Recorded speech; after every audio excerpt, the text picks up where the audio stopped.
Pinoy Kapalaran, Pinoy Kapalaran, oh, Pinoy Kapalaran. Isipin mo ito. Sa iyong panaginip, normal ang lahat sa simula. Ngunit pagtingin mo sa iyong mga kamay, napansin mong kulbot na ang balat. Pagharap mo sa salamin, puti na ang iyong buhok. Bigla kang tumanda. Marami ang nagigising mula sa ganitong panaginip na may kaba sa dibdib. Ang ilan ay natatakot dahil iniisip nilang masamang senyales ito. Ngunit ayon sa mga lumang paniniwala, ang panaginip na bigla kang tumanda ay hindi laging tungkol sa edad. Madalas itong sumisimbolo sa isang malaking pagbabago ng kapalaran, pagdating ng karunungan o pagtatapos ng isang mahalagang yugto ng iyong buhay. Ang tunay na kahulugan ay nakasalalay sa kung paano ka tumanda sa iyong panaginip. Kung masaya kang tumanda. Kung nakita mong matanda ka, ngunit masaya, malakas at payapa ang iyong mukha, ito ay isa sa pinakamagandang panaginip. Sinasabing ito ay hudyat ng mahabang panahon ng kasaganaan at katatagan. Maaaring malapit mo nang anihin ang bunga ng iyong mga pinaghirapan. Kung matagal kang naghihintay ng magandang balita tungkol sa trabaho, negosyo o pera, sinasabing papalapit na ang tamang panahon.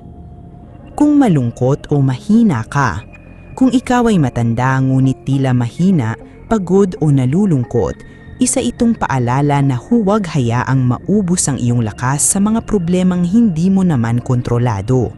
May mga lumang paniniwala na nagsasabing ang ganitong panaginip ay babala laban sa sobrang pag-aalala. Kung patuloy mong dadalhin ang bigat ng lahat ng problema, baka ikaw mismo ang maubusan ng sigla bago pa dumating ang iyong tagumpay. Kung bigla kang nagkaputing buhok, ang puting buhok sa panaginip ay matagal ng simbolo ng karunungan at respeto. Ngunit ayon sa ilang pamahiin, maaari rin itong maging senyales na may isang lihim o katotohanang malapit ng mabunyag. May isang bagay na matagal nang nakatago ang unti-unti nang lalabas sa liwanag.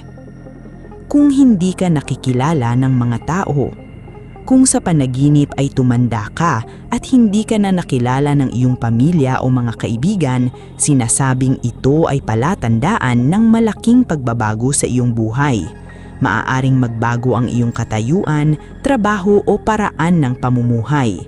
Ang dating nakakakilala sa iyo ay maaaring maggulat sa magiging direksyon ng iyong kapalaran. Kung nakatungkod ka sa panaginip, kapag gumagamit ka ng tungkod habang matanda sa panaginip, may paniniwala na may paparating na tao na magiging malaking gabay sa iyong buhay. Maaaring ito ay isang kaibigan, guro o taong magbubukas ng bagong oportunidad para sa iyo. Huwag baliwalain ang mga taong darating sa mga susunod na araw. Kung nakatingin ka sa salamin, kung nakita mong tumanda ka habang nakaharap sa salamin, ito ay sinasabing panahon na upang suriin ang direksyon ng iyong buhay. May desisyong matagal mo nang ipinagpapaliban.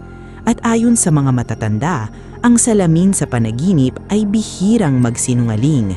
Ipinapakita nito ang katotohanang ayaw tanggapin ng iyong puso. Ang swerte sa panaginip na ito.